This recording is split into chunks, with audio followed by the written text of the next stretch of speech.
Hello everyone, sorry for the delay and welcome to another episode with the Express channel. How are we all doing today? Today is Sunday. Hope we all went to church. For those that are celebrating Ramadan, happy Ramadan to you all. So today we're going to be talking about how we can move to UK and the various visa routes we can use to move to UK. Yeah. Okay, and then also we're going to be answering common questions that people normally have when they want to move to UK. Let's say you're in your home country now and you want to go to the UK. You want to know there are some questions that you're really worried about. You're like, okay, what visa route do I need? You'll be wondering, okay, what documents do I need? Can I move with my family? Okay, if I'm in the UK coming on a student visa and I heard I'll need to go back, what can I do so that I won't be able to go back? What is the legal way? So we're all going to be talking about that topic today. And if you're interested in with what we are going to talk about today, make sure you join us in this channel. We're also going to be talking about the job that you can move to the UK with, and also the possible job you can do while you are in the UK. We're going to talk about how you can, when you come to the UK, and how you can get these jobs, how you can get sponsorship and all that. So that's all we're going to talk about today. And don't forget to share to your family so they can also benefit from this channel. So while we are at it, I'm just going to connect with my other phone so I can be able to observe the questions that are being asked. So talking about questions, if you have any question at all that you want also address apart from the one I've written down here, please put it in the comment section and we are going to answer it. If you have any suggestions that you have, please also put it in the comment section. I know we are about 3 minutes late or 4 minutes late. It's just when I was trying to sort everything out so that we can get started. Okay. All right, thank you very much. So just give me a couple of minutes while I connect with my other phone, and so I can be able to observe any comments that is being mentioned.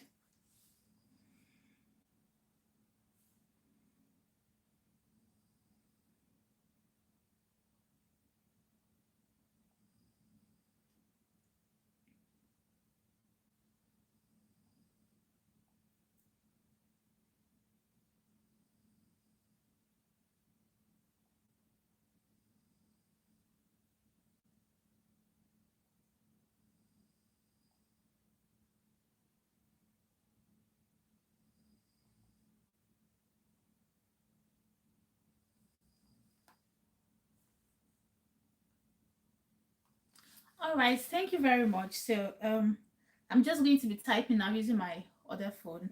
Please, if you have any comments, don't forget you can put in the description and then we'll be there.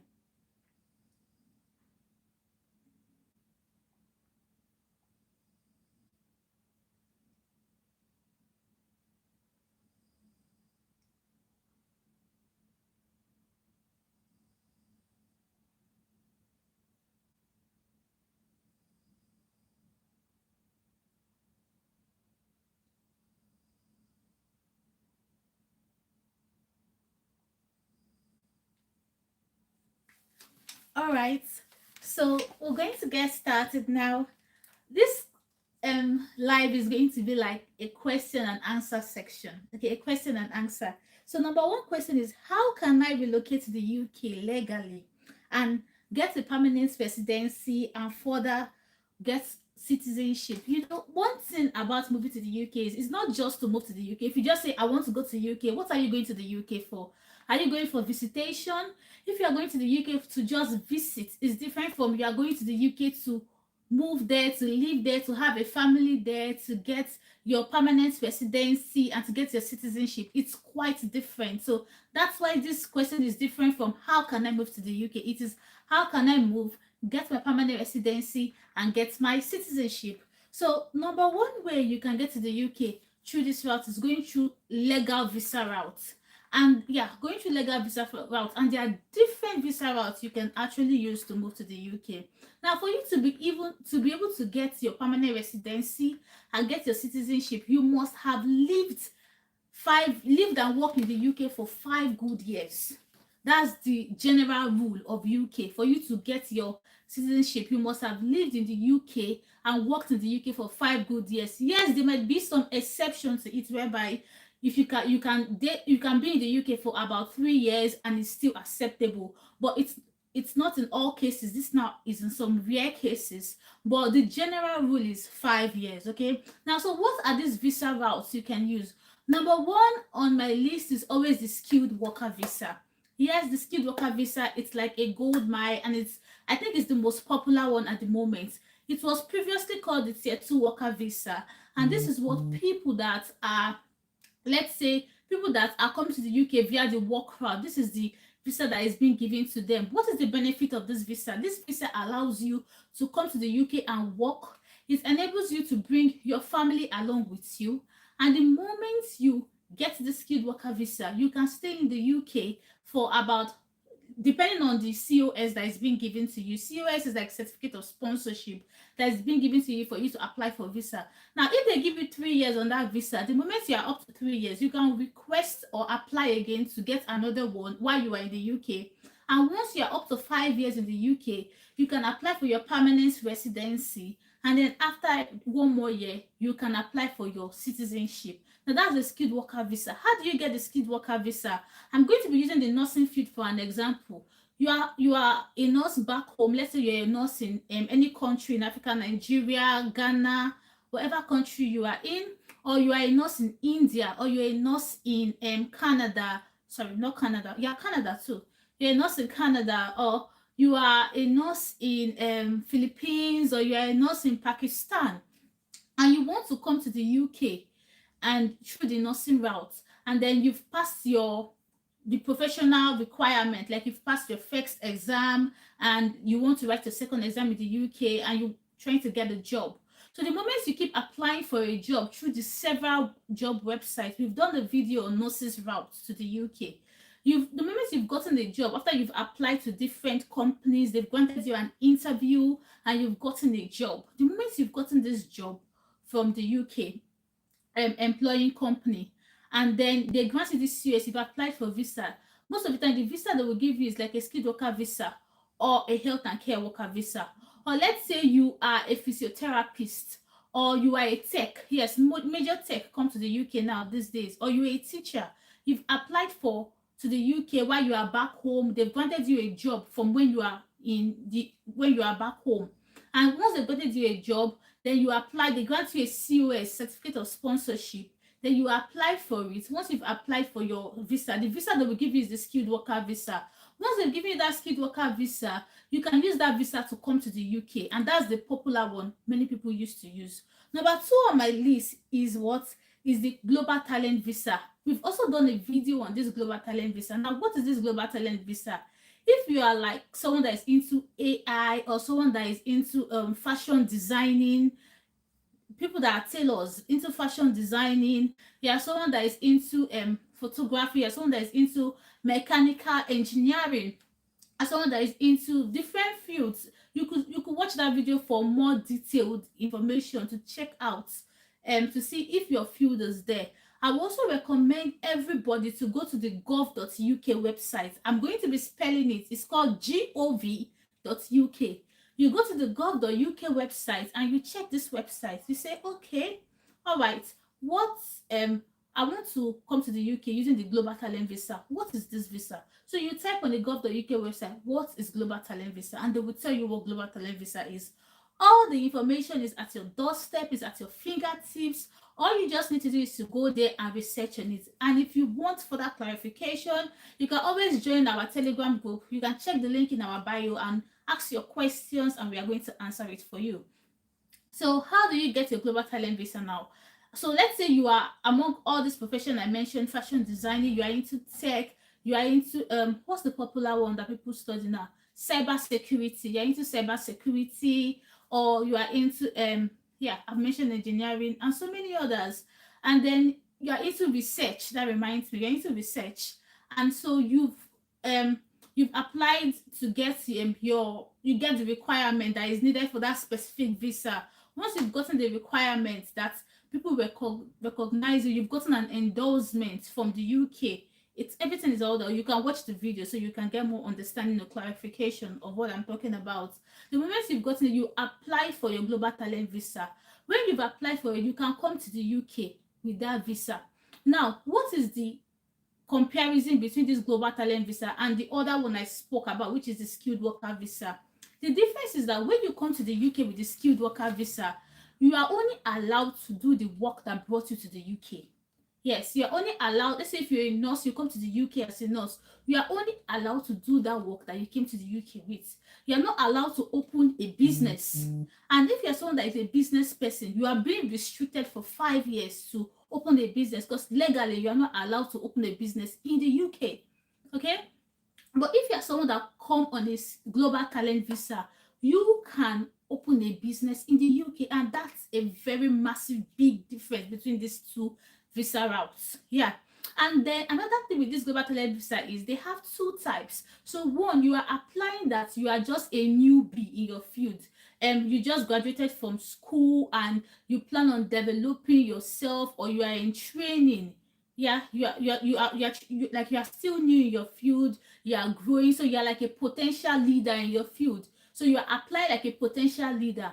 Now, once you apply as a potential leader, the UK is going to grant you a 5 years work visa. This means that the moment you come to the UK with that 5 years, after 5 years, you can apply for your permanent residency. Now, the second case of the global talent visa is the situation whereby you are applying as a leader, like you have experience in your field. You are very, very good in your field. So you are applying like that, and you have the endorsement and the other requirements needed for this particular visa.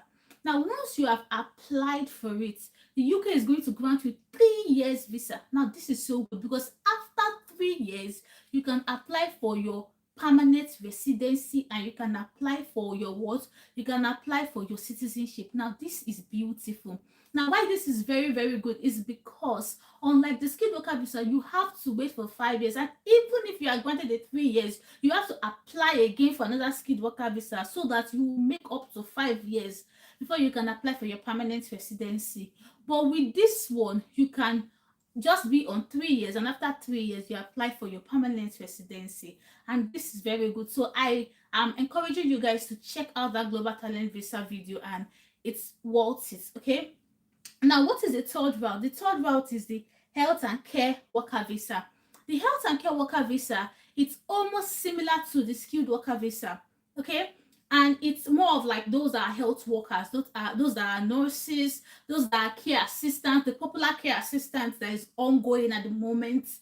This is the visa route that many of them are using. And the good thing about this health and care worker visa is that when you come to the UK, you don't pay health subcharge. So one is going to be asking me, what is health subcharge? Now, if you are coming on so many other type of visa, like you're coming on the skilled worker visa, you are coming on the global talent visa, every year you are paying health subcharge. So in the UK, we have what is called the NHS. The NHS is the it's like hospital. Wherever you are in your country, you have federal hospital, you have private hospital. The NHS is like the federal hospital whereby the public uses. Okay, and in most countries they pay for their own medical fee, they pay for their own health fee and all that. But in the UK, your health fee is free. If you have any surgery, those that have health surgery, heart surgery, and so many other surgery, it's free of charge. You get your surgery free. Some of your medications are free. Your doctor appointment is free. To take your blood test is free. When you get to the hospital, all your treatment is free. Okay, and so apart from high degree of complex cases that might not be free, but even those that are having kidney issues and then are doing dialysis, your dialysis is also free. Okay, so that's the NHS. So when you come to the UK, you pay a particular amount every year. It's called the health subcharge. It's supposed to kind of cover for all your expenses or everything that the NHS is going to do for you. That's this hospital or this federal hospital is going to do for you for a whole year. It's like, I think, 600 and something pounds. So it covers for it. So that's what you have to pay every year. So long you are what? So long you are on a skilled worker visa or other type of visa. But but the health and care worker visa that is for healthcare workers, you don't pay this money. Previously, before COVID and all that, they normally pay for it, but during COVID and few years during COVID or around COVID time, there was this bill that was passed around that how can nurses and doctors and people who are struggling every day to care for people, even during pandemic, they are not on holiday, unlike other people on holiday, they should take off the health subcharge, because how can they expect them to be paying for health subcharge every year? So because of it, the UK looked at it and was like, this really makes sense that it's not fair for these people who are caring for every other person's health to still be paying the health subcharge fee. And so the NHS removed this for them. So if you are a nurse, a doctor, and all that, you are lucky because you don't need to pay health subcharge unlike every other people. So that's the benefit of this health and care worker visa. So once you are applying for your visa, you've gotten a serious and you are applying, and they ask you, are you among the health and care worker rule? So long you are working as a nurse and all that, you have to click yes, so that you won't have to pay that fee every year. Please take note of that. Then the next one is the tier 1 visa and the investor visa. Now this is for the big men. So if you know you're a big man here, you are making billions of dollars, or let's not say billions of dollars, but you are making substantial amount of money. The required amount is on the gov.uk website. So if you know that you're making that amount of money, you can come to the UK using this route. This is what maybe some politicians use, or some very, very top businessmen they use to come to the UK to and then after 3 years, just 3 years, these people get permanent residency and they're good to go. It's good to have money in this life. Oh. Everybody say, I must have money. We must have money. Let's just say it. We declare it. Today is Sunday. We must have money. All right, let's leave that. So next we have the what's the next on my list? We have the dependent visa. Yeah, I love this visa. To be fair, if I had gotten married or before I came to the UK, and let's say my husband was in the UK before I came to the UK, I think I would have used this visa. I am so much in love with this visa. Or if I had known, you understand, or if my current husband now was in the UK and we were still dating, we were still like boyfriend and girlfriend, we're still partners, and he was in the UK, I would have used this route. We've done a video on this dependent visa and I'm going to be uploading it very soon. So I'm not going to just talk about everything. You can go ahead and watch it because we have so much in our list to talk about today and we don't want to take so much time. But I'm going to still like talk a bit on it. So for this dependent visa, what happens on this visa is that when you come to the UK on this visa, okay, it's for those people that their husband or their partner is in the UK, or their wife or their partner. When I mean partner, I mean your boyfriend or your girlfriend is in the UK. So the UK allows them to come and join them. And the good thing is, even if you are on a skilled worker visa, you're on a health and care worker visa, you're on a study visa, you are on, what's the name? You're on a study visa, you're on a global talent visa, you can come using this dependent visa. Like, it's open so long your person is legally staying in the UK.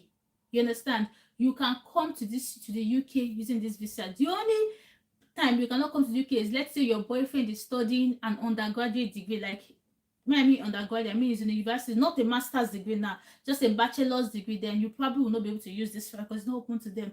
But any other visa, your husband, wife, and they are based in the UK legally, you can use the dependent visa to come to the UK. Now, what is the advantage of using this dependent visa to come to the UK? Number one, you can do whatever thing you want to do. Like whatever, if you want to do a business, you can do it. If you don't want to even work and be in the UK and just let it be only your husband that is working, you can do that. If you want to say you want to be self-employed, you can do that. If you say you want to just be at home and be making people's hair, you can do that. If you say you want to be at home and you still be doing the business you are doing in your home country, you can, like, whatever you want to do.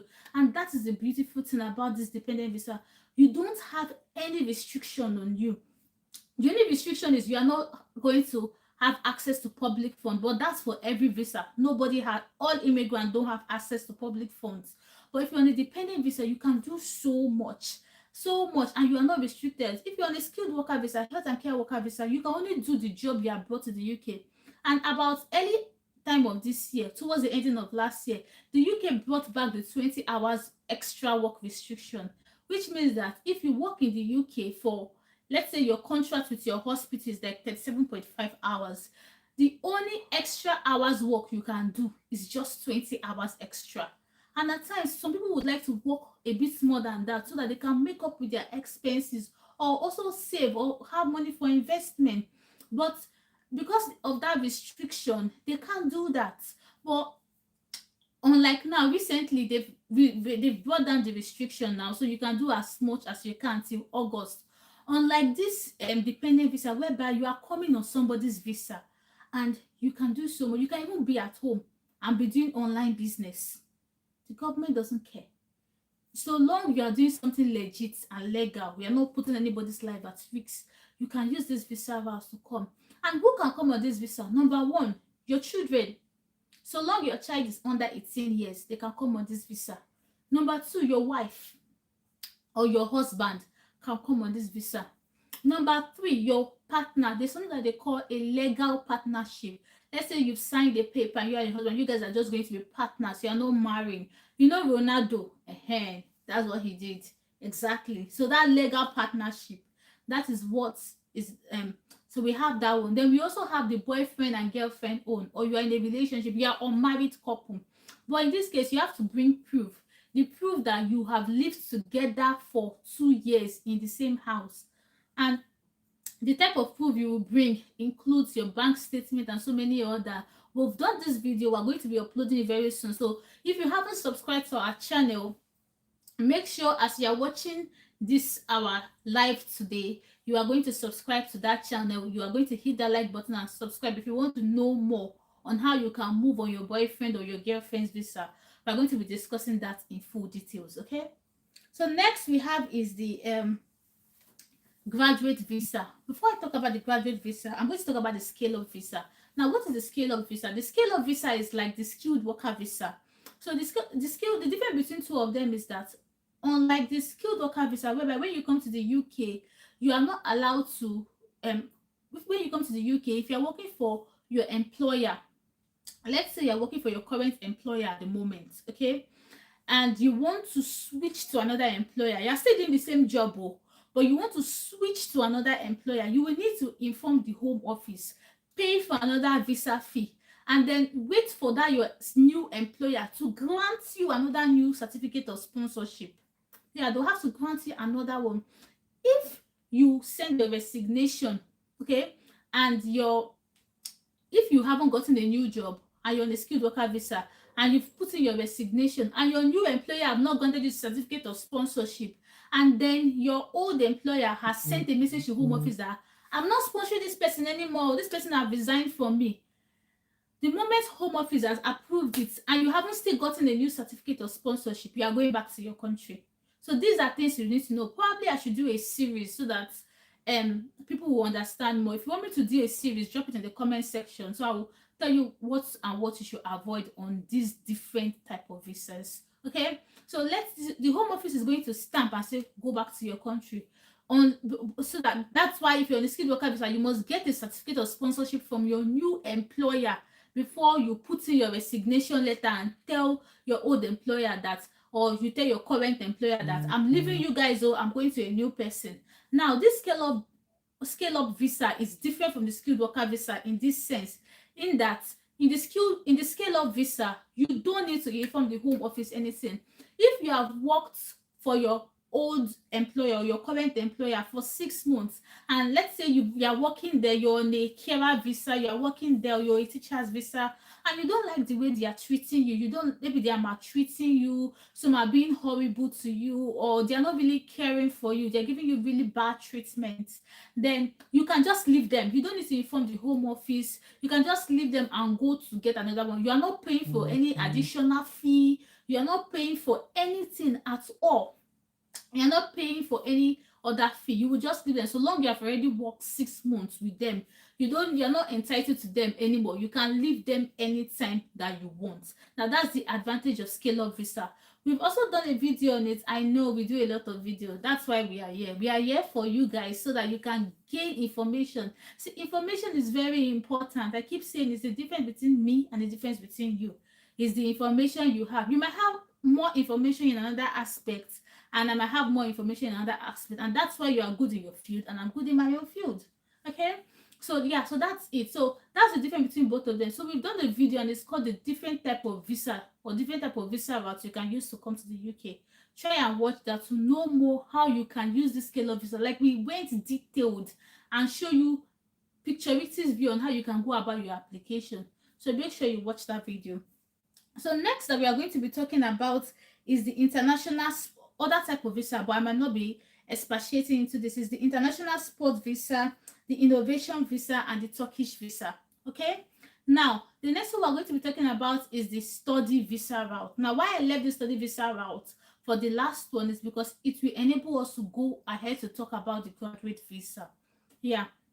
So for the study visa are for people that want to come to the UK to go to school or to study, to do your master's degree, to do your what's the name, to do your master's degree, to do your undergraduate degree. So long you're coming to the UK to study, to do your PhD, that's what study visa is for.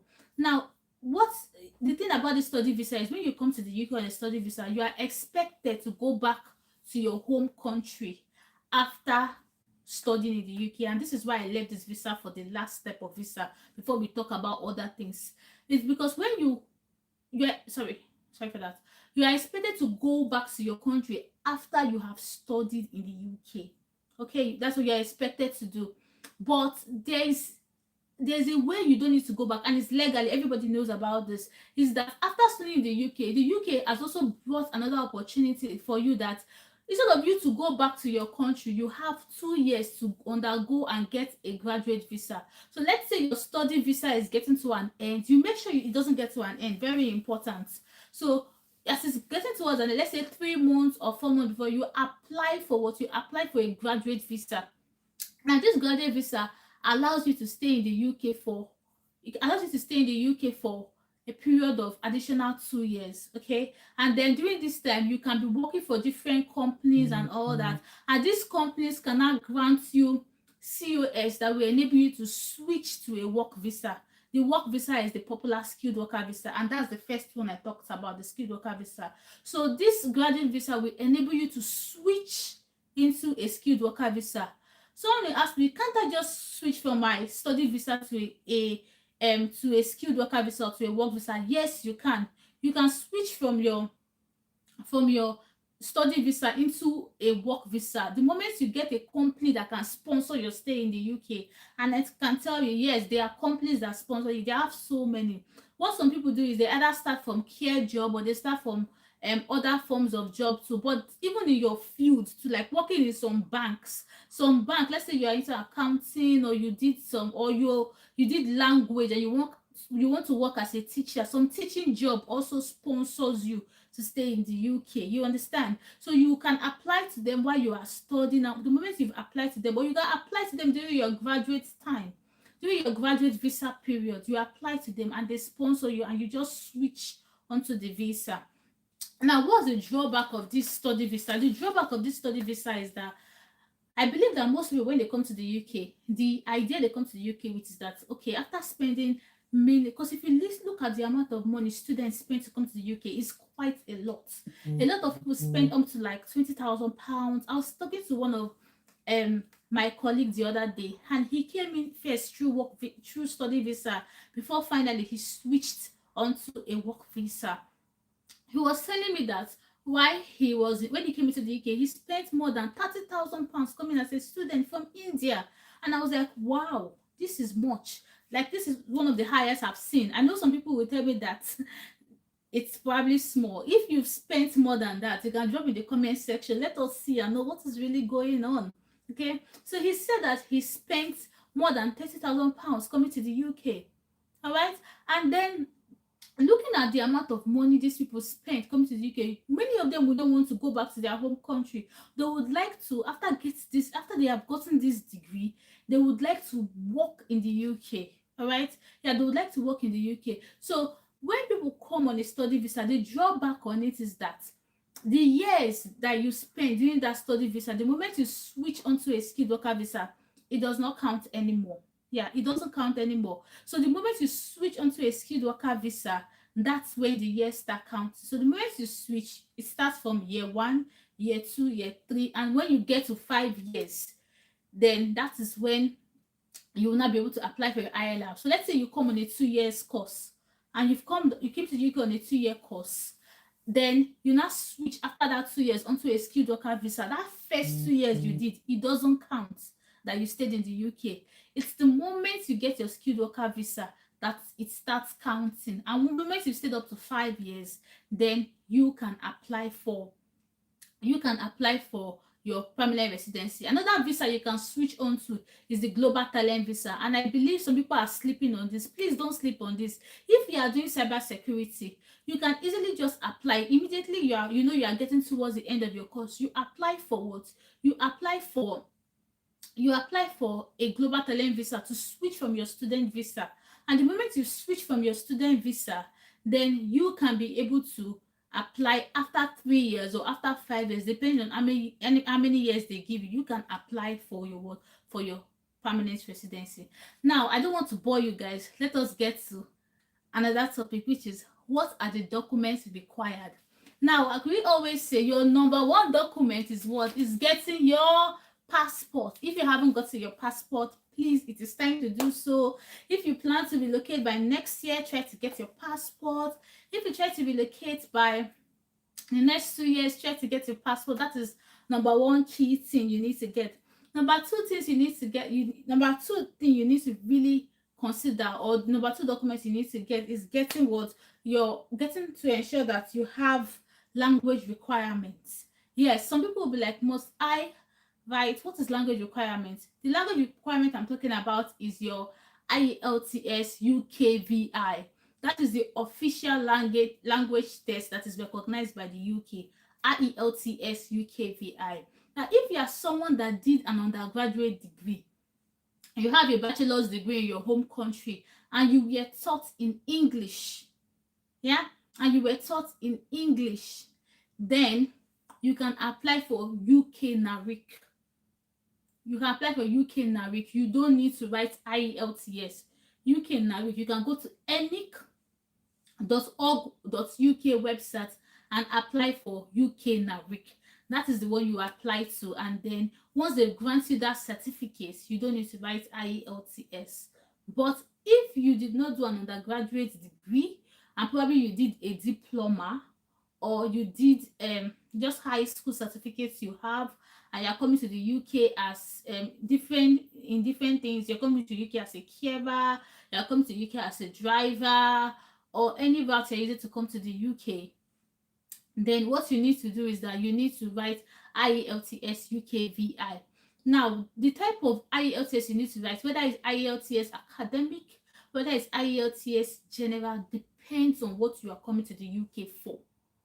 We have done a video on the difference between this IELTS UKVI, IELTS academics, and we encourage you also to watch that video to know which one, because we went detailed into this videos, and we might not be going into detail here because we have so much topic to talk about, and we also have to look at the question and answers that people are dropping in the comment section. Okay, so looking at this IELTS UKVI, IELTS general, most of the time the general rule is that when you are coming to school, or you are coming for a professional degree, or you are coming for a professional work, you need to write IELTS academic.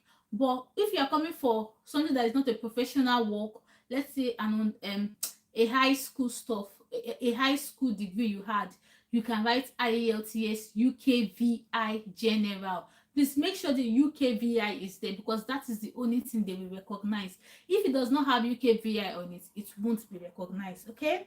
Now, another thing is you need to meet up to the salary requirements, depending on what you are coming to the UK for. Now, for example, if you're coming to the UK using the skilled worker visa route, depending on your job, some job, they are expecting that the minimum amount of salary you are being paid is, let's say, 25,000. In some job, they are expecting the minimum amount of salary you are being paid is 28,000. Now, some job they are expecting the minimum amount of salary being paid is 20,000. So depending on your job, you need to know the minimum amount of salary that the UK is allowing for someone that is in your job to come to the UK using the skilled worker visa. So after this our live, I'm going to be dropping I'm going to drop the link in the comment section, or I'm going to drop the link in the description for you guys to check and see how you can know your minimum salary requirements. Or instead, you can go to the gov.uk website, or just while you are with your phone, just type how to check minimum salary, like what I'm saying now, type it, how to check minimum salary requirement for a doctor to migrate to the UK. Just like that, you can just check it. Okay, so once you've checked that, then that will be very, very good. So if you guys will just excuse me for a minute, I'll be back for a second. Okay, just 1 second.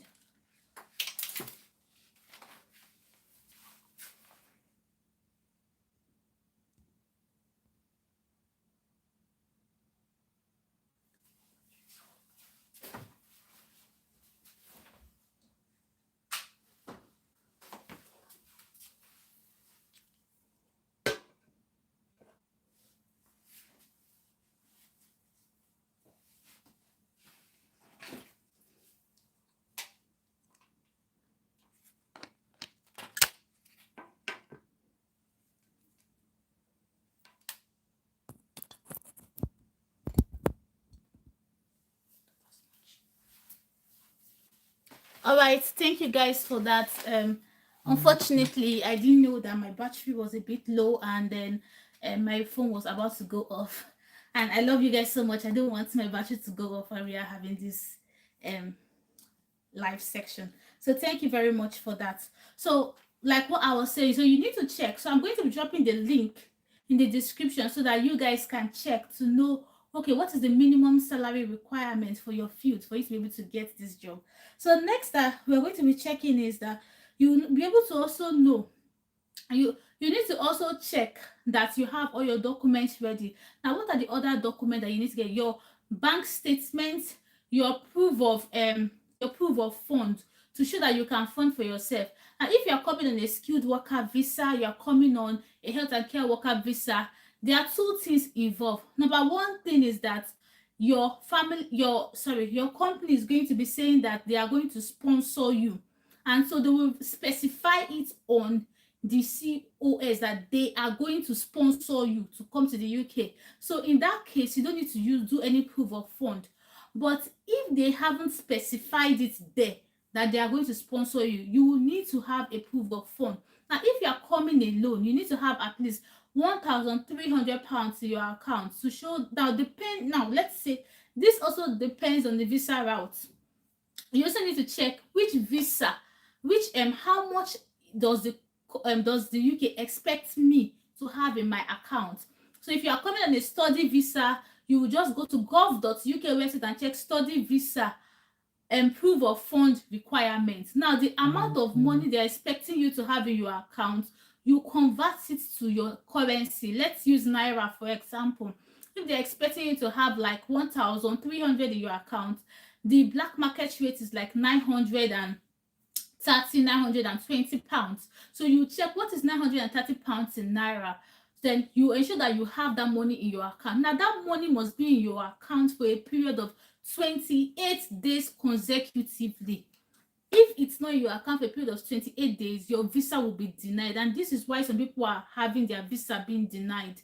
And it's just these minor things that people don't know about. So you need to have that amount of money in your account. If you are going to bring your family along with you, then you know that you are going to have what? You are going to have more. You need to have more in your account. Let's say, I think you need to have, if you're coming on a skilled worker visa or a global student visa, you need to have about 280 for each of your child, and then 300 for the first child. Then you have 250 for your own spouse. Altogether is reaching about 3,000, no, about £4,000 in your account. So you need to have that amount of money depending on the amount of people you are bringing with you to the UK. So we always encourage people that if you have family, if you have a wife, please, and you want them to come to the UK with you, we always encourage, do not bring them with you initially.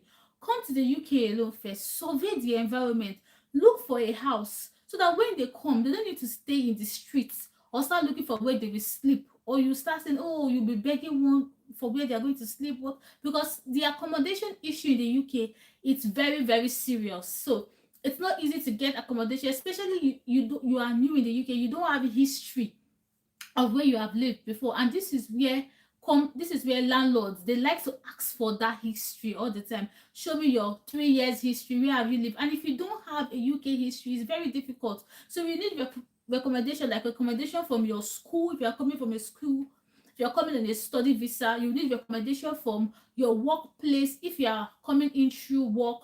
So you need all this recommendation for them to grant you a place they will stay. So you don't want to bring your kids, you don't want to bring your wife to be experiencing this type of thing. So we always encourage, come to the UK for at least for the first 3 months, settle, ensure you've gotten a house for them, then you bring them so that you guys can plan effectively. All right.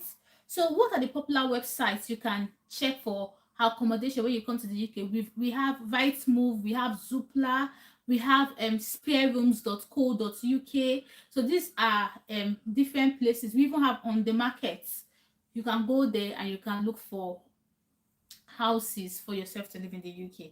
Now they will ask me, can I bring my family? If you have been listening to all we have been talking about since, you observe that I have said several times, bring your family, bring your family. Yes, you can bring your family on most of the visa, and it's a very good thing, because the UK can be very boring. I won't lie to you, it can be very boring if it's not that I have my husband with me, or I have my friends, because I have some of my friends, like one of my friends always say, this travel to the UK journey is not something that you hide in the secret.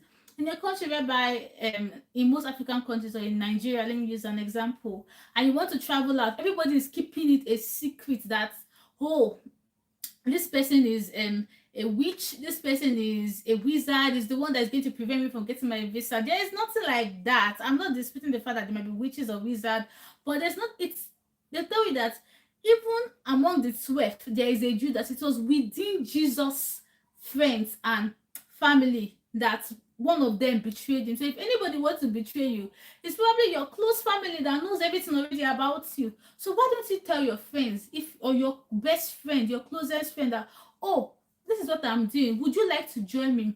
So that when you come to the UK, you will not be bored. It can be the get bored when you come to the UK and you can't understand what the British are saying. They'll be like, what? You'll be like, what are you saying? What are you saying? And it will take a while before you adjust, and then you'll be so lonely. That's why you see some people getting into depressed. You will see on TikTok, this is people will be like, oh, I'm going back to my country. Oh, the UK is hard. Oh, the reason is because you don't have a community around you. But if you have a community around you, like you tell your friends what you are doing, you guys will come together and it just becomes the same thing. Whatever struggle you do, you go with it together. So yes, you can bring your family and then also try to tell your friends about it. How long can I stay in the UK? Like I said before, you can stay in the UK 3 to 5 years depending on the visa. If you're coming on a skilled worker visa, you need to stay in the UK for about 5 years. If you're coming on a global talent visa, if you are a potential leader, it's a 5 years. If you are a leader in your field, it's a 3 years. If you're coming on a tier 1 visa, it's also a 3 years. If you're coming on a scale up visa, it's a 3 years. If you're coming on a study visa, you will need to switch to either a graduate visa, or you will need to switch to either a work visa. If you switch to a work visa, you are staying about roughly 78 years. If you switch to, what's the name? If you switch to a graduate visa, you will still need to switch to that same skilled worker visa. So on a period of 2 to 5, you are staying in the UK for almost 9 years. But do you know there's something that the UK just recently released? It's called the PSW, long stay in the UK visa. That is what it's called, the PSW, long stay in the UK visa. Now, what does it mean? This means that if you stay in the UK for 10 good years, legitimately, let's say first you did a study visa, Then while your study visa is about to end, you now apply to study another course. They give you another visa. You now get that one. You are studying that one. Then you now switch to a graduate visa. Then after that graduate visa, then you apply for another type of visa again. Altogether, you stayed in the UK for a period of 5 years. You are allowed to, altogether, you have stayed in the UK for a period of 10 years. That's why it's called a long stay PSW visa. You've stayed in the UK for about 10 years. You can apply for permanent residency, and you can apply for you can apply for citizenship. Now, the good thing about that 10 years visa is that 2 years you stayed in the UK, or that 1 year you stay studying, is being counted. That year you stay in the UK doing your graduate visa is being counted. So all the years you've been in the UK with all the visa count together to make up the 10 years. And then they grant you what? They grant you your indefinite leave to remain, or your permanent residency, and then they grant you your citizenship after a year holding your permanent residency. So what's the next question? My next question on the list is, what can I not do on my visa? Yes, you cannot apply for public funds. That's number one thing you cannot do. If you're on a skilled worker visa, you cannot do a business. That's another thing you cannot do. But if you're a dependent, if you are also on a study visa, you cannot do a business. But if you, and also you cannot work as a sports person. But if you are their dependents, let's say you are the wife to someone on a skilled worker visa, or you're a wife to someone on a study visa, you can do business, any form of business. You are free to do whatever you want to do. You can go to a company today and say you don't like this company and switch to another one. UK doesn't matter so long you're on a dependent visa. Now, how can I get job? That is the next one. How can I get job in the UK? If you're coming on a skilled worker visa, you're coming on a global talent visa. A global talent visa, you don't even need job to come in anyway. But let's say you want to get a job coming to the UK, or you're coming on a scale-up visa. How can you get this job? Number one thing I would like to encourage you guys, you need to go and get a LinkedIn profile. If you don't have a LinkedIn profile now, especially for those that are into tech and you want to get a tech job, please and please, you need a LinkedIn profile. You need to get one. You need to also register with Glassdoor. You need to register with Indeed.com. Some people will be like, well, these are popular. Yes, they are popular, but people, if you are on YouTube and you're on different social media, you will see where people are telling you they got job on Indeed.com, they got jobs on Read.co.uk. If these people can get job, how about you? You can get that job too. You have the same hair that they have. You went to the same school. You have the same degree. All you just need to do is to touch up your CV. Make sure that your CV is very good. You are giving them details, like you are giving them full details of who you are. If it even means you are writing a story, tell them what you have done, what the least, even the tiniest thing you have done in this life, put it there that you have done it. And this is how you can give yourself an edge over others. So if you are into tech, Indeed.com, Read.com, there are so many, totaljobs.com. If you are into you're a nurse, NHS Scotland, NHS Ireland, the normal trade job website, carehome.co.uk, Indeed, Read, LinkedIn. I know a friend that got a job via LinkedIn. You can also make sure you apply through there. Make sure your LinkedIn profile is business-like, like it tells you all the things. It's like your CV. Your LinkedIn profile should be like your CV, so that whenever these people go there and then they see when you see a job advert on LinkedIn and you see all these people that have applied, and you see all these job companies that post for job vacancy and you apply, they will just go to your LinkedIn profile and they say, oh, this person is good. There's one thing I observed over time is that those people that are lawyers know how to have a very beautiful LinkedIn profile. So if you have a lawyer friend, you can tell them to teach you about LinkedIn, and they will help you make your LinkedIn profile very organized. And that thing is join Facebook groups, very important. Facebook groups, very, very important. We've done a video on how to get a job in the UK, and please make sure you watch that. We've done a video on how to relocate to UK as a healthcare assistant. Make sure you watch that. We've done the video how to relocate as a radiographer. Please make sure you watch that as well. So talking about getting job again, you can also get job via Telegram group. You can get job from your friends. You have friends. For those that are nurses, for those that are doctors, for those that are married, or those that their family member is in the UK, you can tell them to refer you to your to their company. Do you know that some company grant bonuses? Like if I refer somebody now to my company, they will be granting me a bonus. So imagine me referring, and they will grant me a bonus. I will want you to come, won't I? So yes, you can they can refer you to their company. And if they ask you, do you know anybody in this company, make sure you always say yes. If you know someone, it tends to give you an edge when you are applying for a job. So also, apart from applying for job, how do you know if this job can sponsor you? Because number one thing is to apply for job. Number two thing is for you to get a sponsored job. Very important, because you need that sponsorship to come to the UK. For teachers, there's something that is called Teaching England. Yes, teachers from Nigeria, India, and some other countries. Starting from this, think March or so, you can come directly, get job in the UK, and come down. And it's a very straightforward something, and it's free. You're not paying for anything. It is free, only your visa fee. Please, teachers, don't sleep on this one. So, like I was saying, how do you know if you're how do you know how to get a licensed sponsor? First, you go to the gov.uk website. There is a link whereby you will click there, and then you will type the name of your company. Once you've typed the name of your company, you'll be able to see if that company is among the licensed sponsors. The UK have a list of people that are licensed to sponsor people to come to the UK.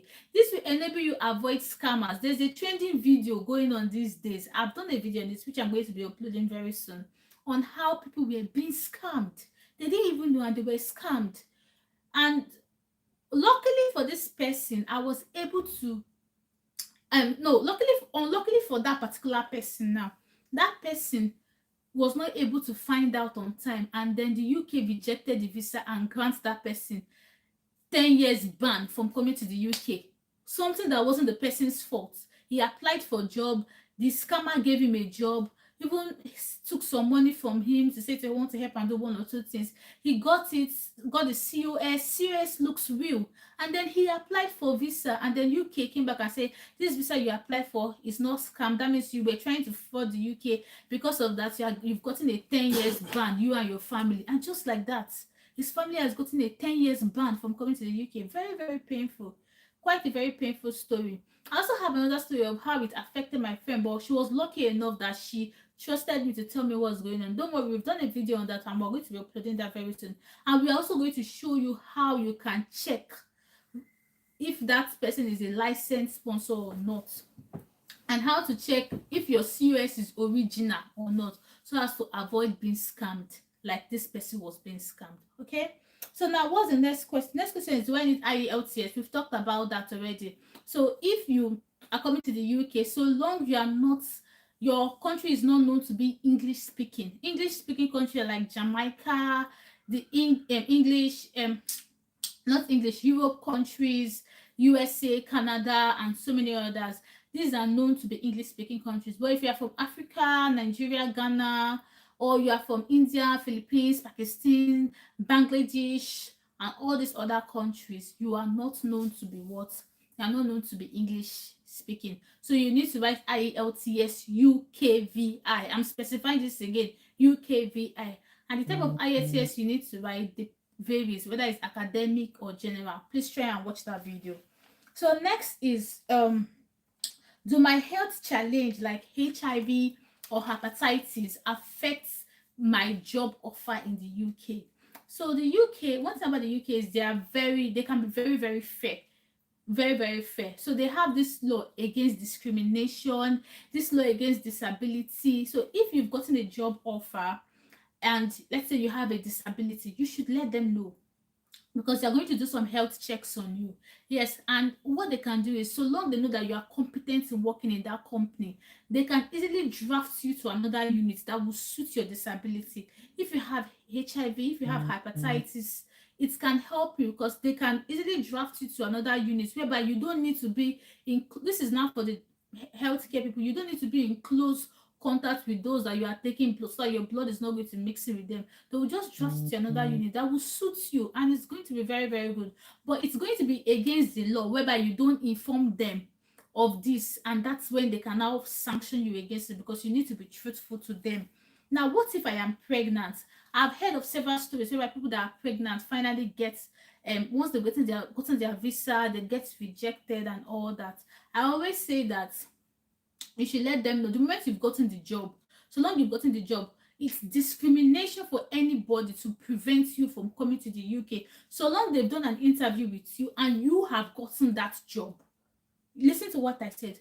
So long they have done an interview with you and you have gotten that job, you don't need to let them know about this. If you haven't gotten the job yet, it's none of their business. But so long you have done an interview and you have gotten that job legally, you have signed it, and it's now like it's not more a temporary contract. You need to let them know that, oh, I'm pregnant, maybe I'm 3 months pregnant, I'm 2 months pregnant, hope it's not going to affect and all that, because they are not supposed to prevent you from coming to the UK. All right. So what's the next question now? What are the various job routes available that I can apply from my home? Like, what are the professions that I can apply from my home to for a job in the UK? So we have teaching jobs. Yeah, now teachers, you can apply from your home country. If you're a geographer, if you're a nurse, if you're into the tech field, cyber security, digital technology, whatever tech field, like tech is just like hot cake now in the UK. Even students now are going to go into tech field. Even those that don't even know the little thing about tech, they are going into tech. So very good. Medicine.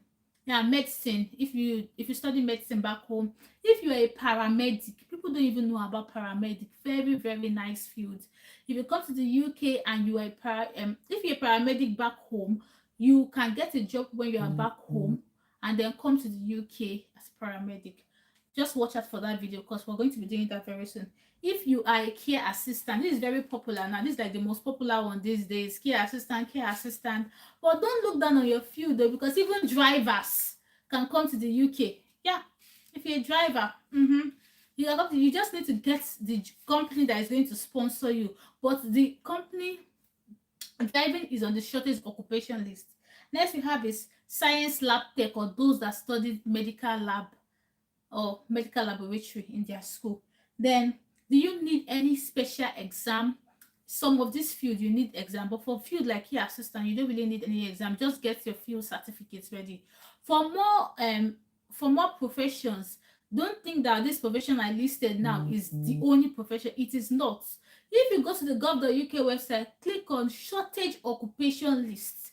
Yes, the shortage occupation list. So long your profession is on the shortage occupation list, you can come to the UK directly from your home country. All you need to do is to apply for a job and look for a company that will sponsor you. Go through the licensed sponsor company and search for companies. Okay, this is how you do it. You check if your field is on that shortage occupation list. Then you go online and check companies that have vacancy in this field. The moment you check online, you see different companies, you see their vacancy, you take the name of that company and you go back to that gov.uk website and check if those companies are offering sponsorship. If those companies are offering sponsorship, look for their email address, start sending them message. Don't send them message every day, but once or twice in a week, send them message. Call them, give them a call on your phone, give them a call, send your CV, polish your CV. These are ways and tricks you can get job in the UK. All right, I've talked about the financial responsibility, and that's all I have down here. So guys, I'm going to be looking at our questions now. Thank you so much for doing our live section. I'm really, really grateful. So I'm going to be looking at the questions now to see the questions that are there. Ooh, I have so many questions on here. Okay, let us see. Let's see what I can answer down there. Stella, okay. Please, if you have any, okay, no. Good evening, ma. Please, I read in news that government have put a stop on healthcare worker migration. It's not true. Government has not put any stop on any healthcare worker migration. You know, so many times people keep talking about the red list, people from Nigeria or people from Ghana, people from this country are red list. Do you know that before I came to the UK, I'm currently in the UK now, almost 4 years in the UK, and before I came to the UK, this red list existed. Yeah, before my husband came to the UK, because I came to the UK before him, before he came down, this red list existed. Yes, before so many of my friends came to the UK, this red list existed. It's just that now people begin to talk about red list and they don't know that they are doing more harm than good. The more you publicize red list, so many companies that are not aware of it begin to get aware of it. And some countries, some companies are really aware of it. But the red list, what does the red list say? The red list simply says that people that are from those countries are not allowed to, like, the are from those companies, the UK company are not allowed to massively recruit them. Like now, for those that are nurses, healthcare assistants, the UK have agents in these different countries. The UK have agents in India, and those agents, their work is just to train nurses there and massively recruit them to India. Before they do that in Nigeria, before they do that in Ghana, before they do that in so many African countries. But now they have stopped. So this means that there's no more massive recruitment, but you as an individual can apply directly to them. You as an individual can apply directly to get this job. That is what it means. It doesn't mean that there's no more massive recruitment or all that going on. It doesn't mean that there's no recruitment. Sorry, that there's no recruitment.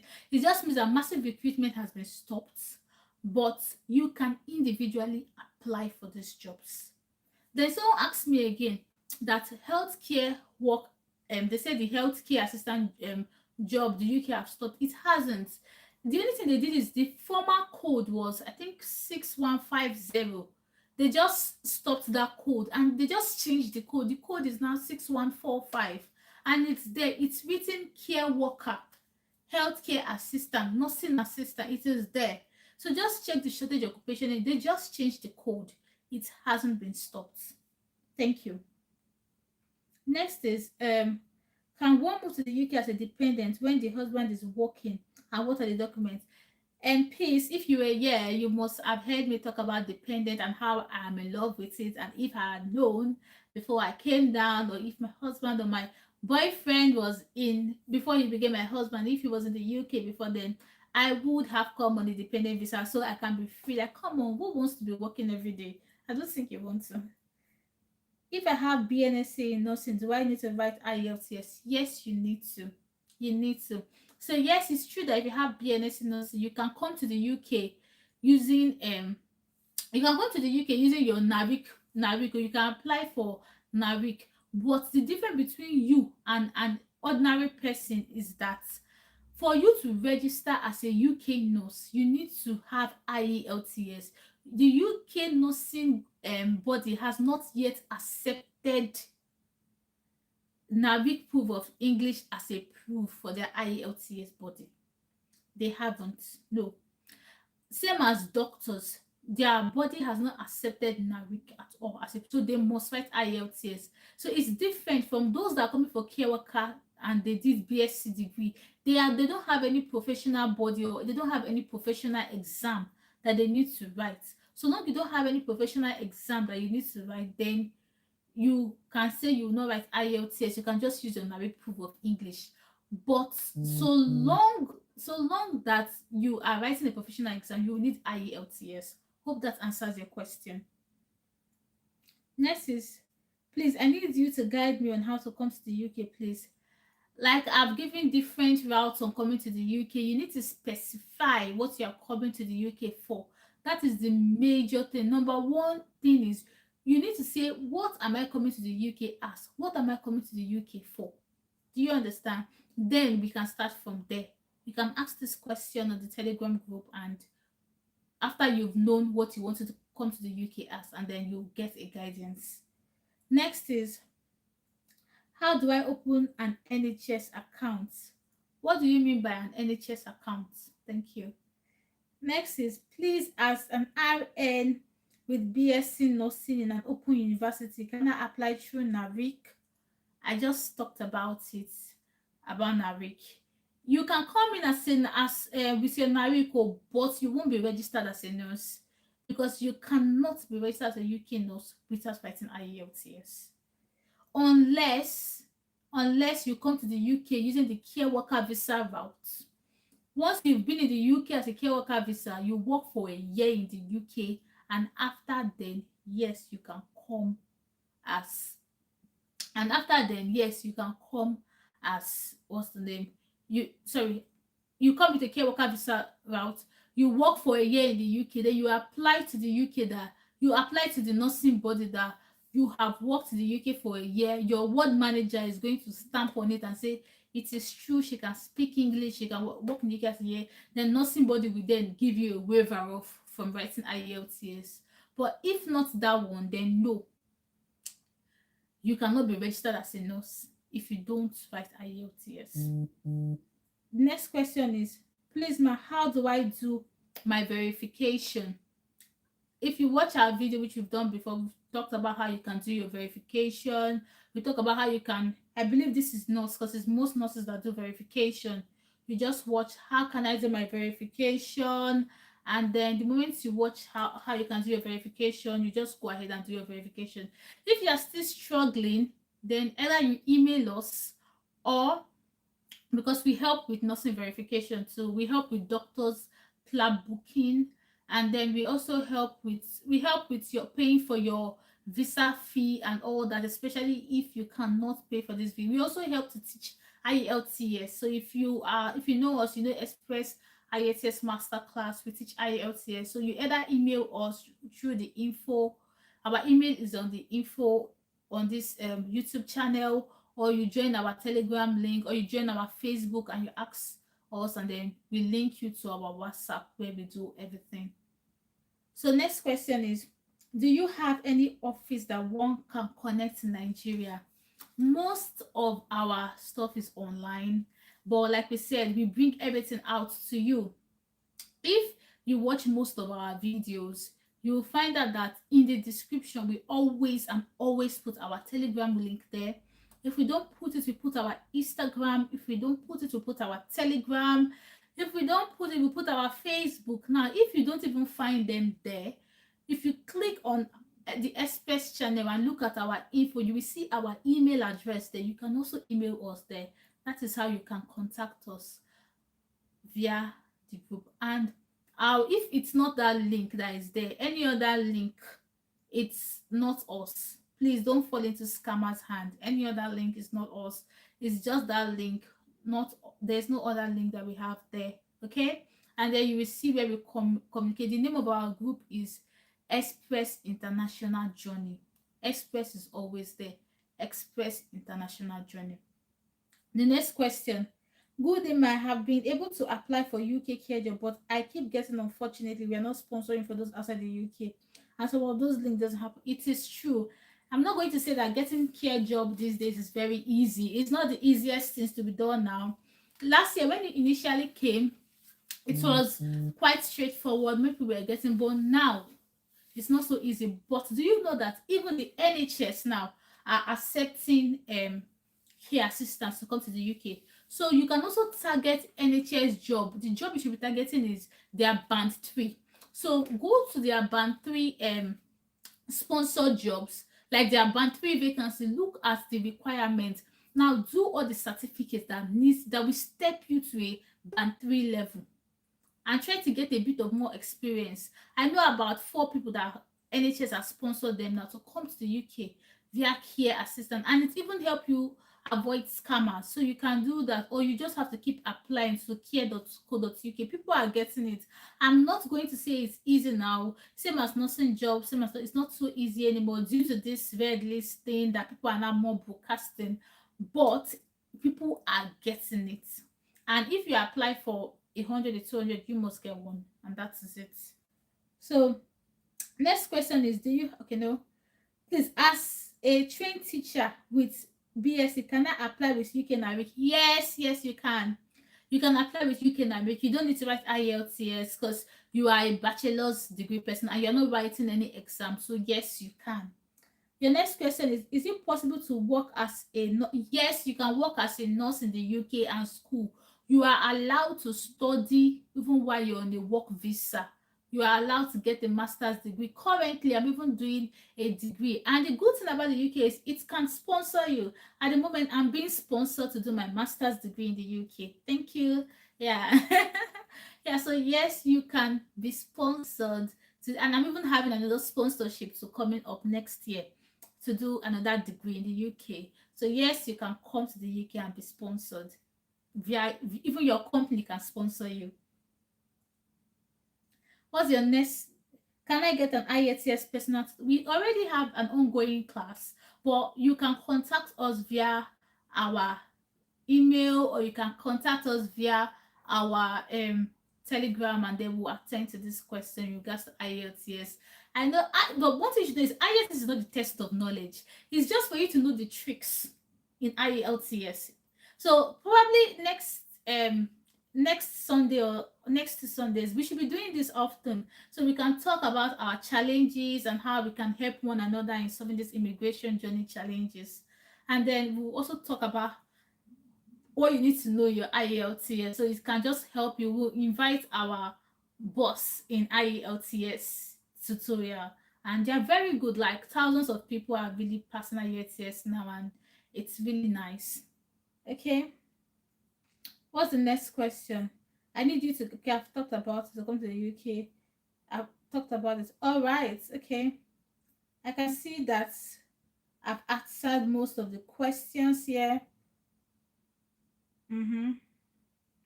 All right, I can see I've answered most of the questions here. So I'm just going to be here for the next 10 minutes, or let's make it 5, and see if there's any other question that anybody have so that we can attend to them. In the meantime, I will always encourage you guys. It's very important that you get everything you need ready to come to the UK. It's very, very important. And it's also important that you subscribe to all this type of, oh please, I need your email. Like we said, check our info. We just don't want to put our email here. Okay, I can type my email here. That using at least you can email us. Yeah, so you can contact us via that email. I just dropped it using the other name. Yeah, it's very important that you subscribe to all these our channels. Make sure you subscribe to our channel, because there are informations ongoing. Like every day, or we, because we are a team anyway, every day we come here, we do a lot of research. We even go ahead of calling to find out so much information for you guys, because I know people that are back home and they're asking me, oh, how can I relocate? I know people like they want to be in their home country. Who is going to develop their home? Nobody is saying that you should not develop your home country. But if you are broke back home, you can't do anything. So at least you need to come out, be used to international, at least even get international ideas. Uber back home in Nigeria, for example, is brought by people that traveled out and saw this idea outside the country and brought it back home. Yeah, McDonald's and so many others that are back home now. People that are owning all these companies are those ones that knew about franchising in the UK. If they hadn't come, if they have not traveled out, they wouldn't have known how to go about this. Even the apartment houses investment that is going on in Nigeria these days, the idea was brought from outside Nigeria. So even production, mining, all those things were brought from ideas that were outside. And if people hadn't traveled out to see what's going on in every part of the world, they wouldn't have known this idea on how to implement it to become source of fund for themselves while they are back home. So it's very important you take charge of this opportunity, get your documents ready, get prepared, ask questions, subscribe to channel, read, watch, use your phone to be able to satisfy, set a goal. I want to travel to UK, I want to travel to Canada by next year, next 2 years, and then you'll be able to achieve it. We've also done a video on Canada immigration, those that want to move to Canada as a tailor, as a baker, as a cook, as a plumber, as an electrician. We have done that video. and we showed you step by step. Like we carried you, we said, okay, first stage, click this link, you click it. Second stage, apply, you apply. Third stage, submit this document. And that was how we did that video. But some people might not even watch it, but it's there. And then they keep saying, how do I migrate to Canada? How do I? Well, every information is there on the channel. So please try and subscribe and learn more. Okay.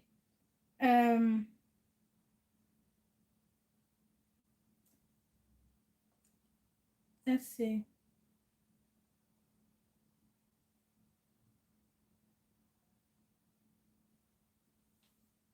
Let's see. If a RN is coming via a basic study route, how does she switch to process analysis after? Yes, you can switch. So once you've studied in the UK as an RN for, this should be the last question of today, or we're going to round up at 6:50.